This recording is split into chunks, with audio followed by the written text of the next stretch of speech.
అల్లూరి సీతారామరాజు జిల్లా పాడేరు ప్రధాన కేంద్రంలోని స్థానిక ఎస్పీ కార్యాలయంలో నేడు ఎస్పీ అమిత్ బర్ధార్ ఆధ్వర్యంలో మీడియా సమావేశం నిర్వహించారు. ఈరోజు జిల్లా హెడ్ క్వార్టర్స్ ఏఎస్ఆర్ జిల్లా హెడ్ క్వార్టర్స్ పార్టీలో గతంలో మాడ్ ఏరియా అబూజ్ మాడ్ ఏరియాలో పనిచేసిన వాళ్ళు కడతి హిడిమే అలియాస్ అంజు ఎంఐ DVCM ర్యాంక్లో పనిచేసిన మాడ్ ఏరియా కమిటీలో ఈ అమ్మాయితో సహా భీమా అలియాస్ మనీష్ అతను కూడా ACM ర్యాంక్లో మాడ్ ఏరియాలో వర్క్ చేసేవాళ్ళు. ఈ ఆపరేషన్ కగార్లో జరుగుతున్నాయి. ఛత్తీస్గఢ్లో పోలీస్ తరపున CRPF ఫోర్సెస్తో జరుగుతున్నాయి కూమింగ్ ఆపరేషన్స్. అదేవిధంగా అన్ని చోట్ల CRPF క్యాంప్స్ వచ్చిన తర్వాత చాలామంది ఆల్రెడీ నవంబర్, డిసెంబర్ అండ్ జనవరి మంత్లో కూడా ఎక్కువ సరెండర్ అయిపోయారు. ఇప్పుడు ఈ ఇద్దరు కూడా మన దగ్గరికి వచ్చి సరెండర్ అవుతున్నాయి. దాంట్లో ఈ అంజు DCM ర్యాంక్ మావోయిస్ట్ కార్డర్లో పనిచేసిన ఈ అంజు 3 ఎక్స్చేంజ్ ఆఫ్ ఫైర్స్లో అతను పార్టిసిపేట్ చేసిన. అదేవిధంగా మనీష్ కూడా ఒక exchange of fire, important exchange of ఫైర్స్లో పార్టిసిపేట్ చేసేవారు. వాళ్ళిద్దరూ వాళ్ళ యంగ్ ఏజ్లో మావోయిస్ట్ పార్టీలో వెళ్ళి వాళ్ళకి ఫోర్స్ఫుల్ ఇండక్షన్ జరిగినాయి అది చెప్తున్నాయి. అక్కడికి వెళ్ళిన తర్వాత వాళ్ళు అక్కడి నుండి రాలేకపోయారు. ఇప్పుడు ఆ ఏరియాలో కొద్ది శాంతి భద్రత వచ్చిన తర్వాత వాళ్ళు పోలీస్ దగ్గరికి వచ్చి సరెండర్ చేస్తున్నారు.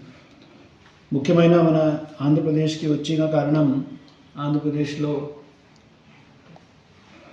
మన గవర్నమెంట్ తరఫున ఇస్తున్న రీహాబిలిటేషన్ పాలసీ, అదేవిధంగా వాళ్ళకి స్కిల్ డెవలప్మెంట్ ఇనిషియేటివ్స్లో వాళ్ళకి ఇష్టమైన ఆపర్చునిటీస్ని ట్రైనింగ్ ఇచ్చిన దాంట్లో వాళ్ళకి బాగా నమ్మకం ఉంది.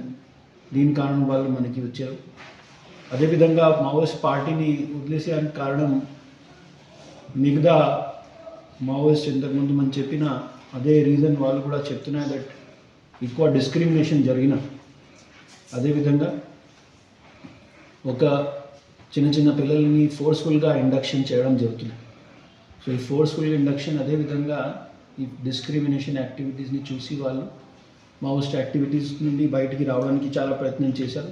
ఎప్పుడు కొద్ది శాంతి భద్రత వచ్చినా కాబట్టి వాళ్ళు బయటికి వచ్చి సరెండర్ చేయడం జరుగుతున్నాయి. సో ఇద్దరిని ఈరోజు మీడియా సమక్షంలో సరెండర్ చూపించి మన తరపున వాళ్ళకి ప్రభుత్వం తరపున ఏమైనా వచ్చిన రీహాబిలిటేషన్ డాక్యుమెంటేషన్స్ మనం ఏమైనా చేయాల్సి ఉన్నా ఈరోజు కంప్లీట్ చేసి వాళ్ళకి పూర్తిగా ఆశ్వాసన ఇస్తున్నాం. ఇంకా మీడియా బంధువులతో ఒక రిక్వెస్ట్ ఉన్నాయి. ఇంకా అడవి ప్రాంతంలో ఎక్కడైనా ఆంధ్రప్రదేశ్ కానీ, తెలంగాణ కానీ, ఛత్తీస్గఢ్ కానీ ఒడిశాలో ఎవరైనా సరెండర్ చేయడానికి వాళ్ళు ఇష్టం ఉంటే పోలీస్కి ఖచ్చితంగా వాళ్ళు అప్రోచ్ రావచ్చు. మనకి ఆల్రెడీ మిగతా స్టేట్ పోలీస్తో కూడా బాగా కోఆర్డినేషన్ ఉన్నాయి. వాళ్ళు మన దగ్గరికి వచ్చి వేరే పోలీస్ దగ్గర సరెండర్ చేయడానికి కూడా ఇష్టం ఉన్నాయి. అది కూడా దీంట్లో ఫెసిలిటేట్ చేస్తున్నాం.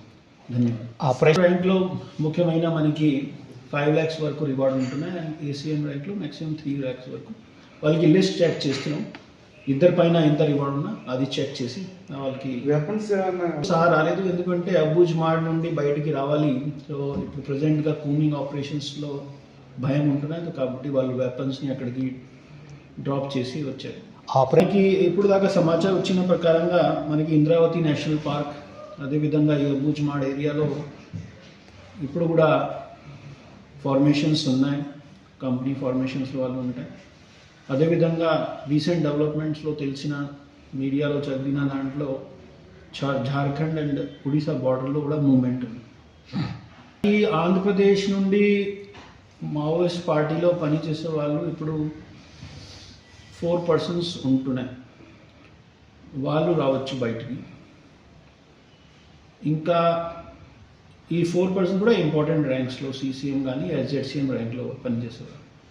ఇంకా కింద స్థాయిలో ASR జిల్లా కానీ పోలవరం నుండి ప్రజెంట్ సమాచార ప్రకారంగా పార్టీలో పనిచేసే వాళ్ళు ఎవరు లేదు.